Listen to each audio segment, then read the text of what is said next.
Sholawat Ibrahimiyah. Kan sholawat ada dua di situ. Allahumma sholli ala Muhammad wa ala Muhammad. Kemudian dipakai kama shallaita. Itu kan sholawat Ibrahimiyah. Kenapa dikatakan sholawat Ibrahimiyah? Ini sholawat karena mengikutkan Nabi Ibrahim. Didoakan. Tapi sholawat Ibrahimiyah itu fungsinya sebenarnya Bapak-Ibu sekalian. Orang yang membaca sholawat Ibrahimiyah itu Nabi mengatakan. Inilah sholawat yang paling sempurna. Jadi sesempurnanya sholawat yang lain, dalam hadis Bukhari Muslim, sholawat yang paling sempurna adalah sholawat Ibrahimiyah. Itu tahiyat terakhir itu. Makanya di dalam satu kitab dijelaskan, siapa yang membaca 3 kali berturut-turut, kemudian berdoa, maka doanya pasti mustajabah. Nah, ini saya wasiatkan.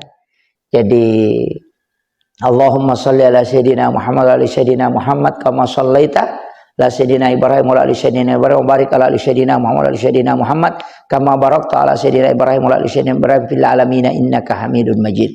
Itu diulang 3 kali baru berdoa. Nah, jadi itu kita baca 3 kali baru berdoa. Nabi mengatakan Allah akan mengijabah doa orang yang membaca 3 kali ini. Salawat Ibrahimiyah.